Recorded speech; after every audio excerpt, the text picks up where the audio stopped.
One step at a time. Today we're taking the longest F-road in Iceland, cutting down the interior from the north to south. The Jeep Renegade's fuel tank is, I think, 35 liters, and I am concerned that we won't have enough fuel because there's no stations down that road. So we're picking up a 5 liter. The Jeep Renegade also has, it's a hybrid, so there's a bit of battery power in there, but I'm not going to count on the electrical battery. It was about 24 kilometers from the gas station to the north start of the F35. And it looks like it's paved at first, so it should be pretty easy going. This road is labeled as F35, but I've read online that parts of it are being classified as a regular 35 because it's not as challenging. But I don't know what parts. Maybe it's the southern part and not the northern part. We'll find out. After leaving Ring Road number 1, we are a short bit on Road 731, a quiet route that quickly leaves behind the last signs of civilization. We're about 12 kilometers in. It's been a mix of gravel and asphalt and gravel and asphalt. And now we've just passed a small hydroelectric generating station. And it looks like this is the sign of go past this point. It'll be expensive if you make a mistake or screw up. This is one of Iceland's oldest inland paths, once used by horsemen traveling between the north and south. We sent the drone up to chase the Jeep from above, but this is the Highlands, and nothing here comes easy. The wind was strong. Gusts slammed into the drone midair, making it hard to control. I tried to push it across the river, but it was barely holding altitude. The battery started draining faster than expected, and for a moment I wasn't sure if I'd be able to get it back. I gave up the shot and focused on bringing it down safely before the wind won. Out here, even the air fights back. And then, almost out of nowhere, we spot a small cluster of buildings tucked into the vast emptiness. Time to stop and get some mountain coffee. This isolated mountain hut sits like a lone outpost on the edge of civilization. We then stop briefly at a remarkable geothermal area. Around us, bubbling hot springs and steaming vents create a surreal landscape, the Earth's heat constantly at work just beneath the surface. Yeah, they got a restaurant, lounge, bar, hotel, flush toilets, hot shower. The vivid blue pools are stunning to see from the edge, even if we didn't take a dip today. Standing quietly amidst the geothermal landscape is the historic stone house. Built over a century ago, this sturdy refuge was a vital shelter for travelers crossing Iceland's Highlands. Made from stone and turf, it blends seamlessly with the rugged terrain, a timeless testament to Icelanders' resilience and connection to this harsh, beautiful land. We're driving between two glaciers. The scenery is kind of nice, but it's kind of boring so far. It's just a lot of dust and a lot of wind. The glaciers stand like silent giants on either side, reminding us of how vast and untouched Iceland really is. The northern stretch of the F35 is steeped in centuries of Icelandic history. Long before trucks and jeeps, this rugged path was a lifeline for farmers and traders daring to cross the wild interior on horseback. They braved vast volcanic deserts, steaming geothermal fields, and unpredictable weather.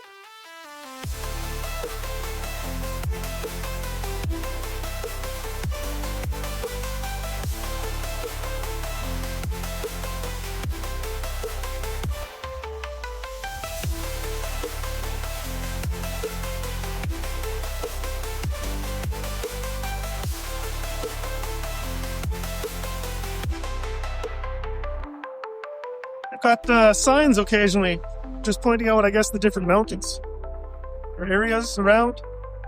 We turn off the F35 and head down the winding F347 road.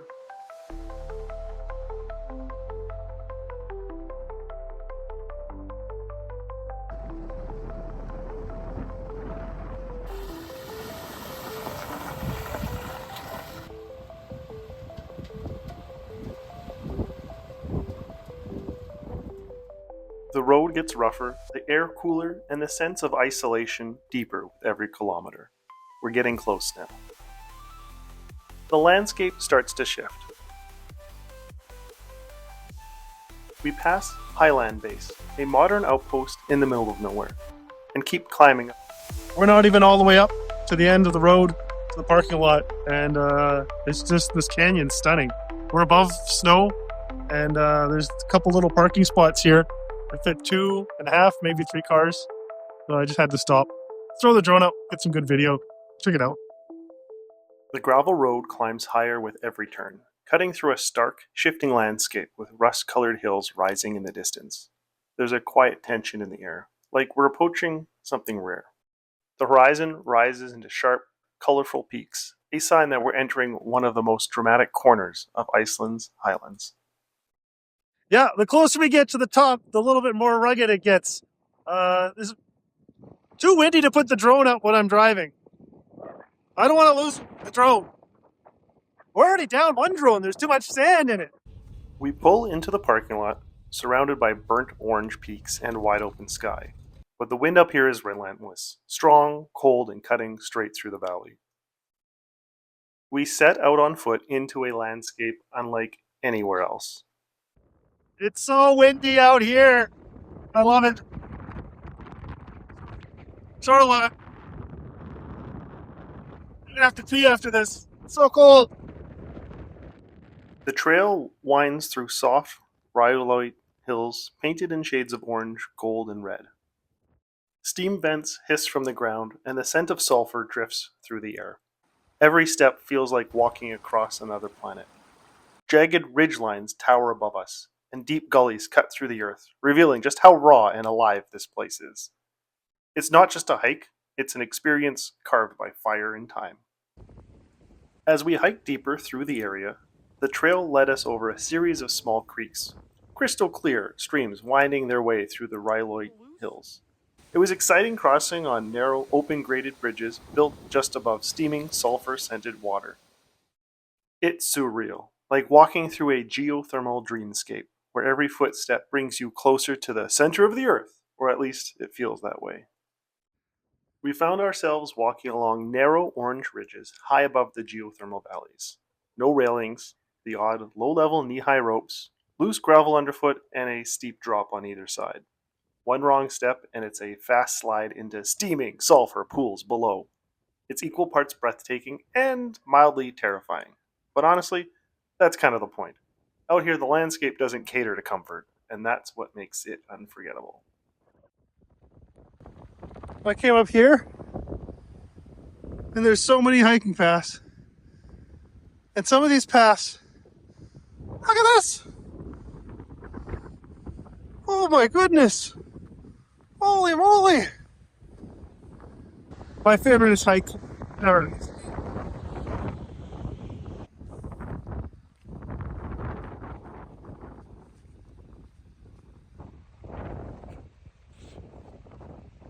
One step at a time. Watch your feet. That's so cool.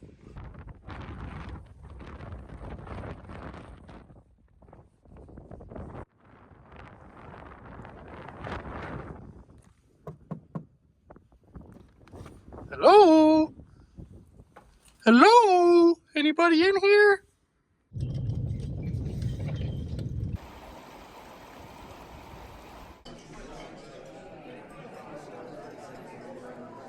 We had a delicious 3-course meal. Pretty fancy considering it feels like we're in the middle of nowhere. Yeah, pretty fancy. We're still not done out of here yet. There's still maybe 60 to 80 kilometers to a gas station. We're doing pretty good on fuel. Thankfully, didn't have to break open the jerry can. And there's still some waterfalls and other things to check out before the sun sets. Oh wait, the sun doesn't set for lots of time. The south part of F35's got a lot more potholes than the north half. Or at least that's the way it feels like. I didn't count them.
We're 14 kilometers away from Gullfoss, and we just went from gravel to asphalt pavement. And it's still raining, but no potholes.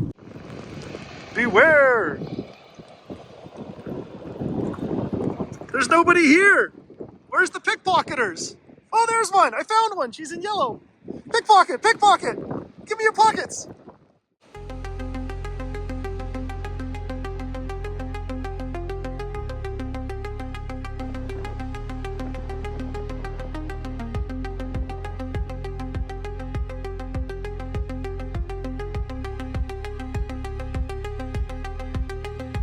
We successfully made it down the F35 on a single tank of gas. Did not have to dip into the jerry can at all. We still have another, fuel gauge estimates we've got another 70 kilometers, so plenty of kilometers to go and find another gas station. Yeah, it's past 10:30 at night right now. It's rainy. There's other things to see, but no, we're just gonna go to bed because it's no fun in the rain. Overall, it was another 12-hour day in Iceland.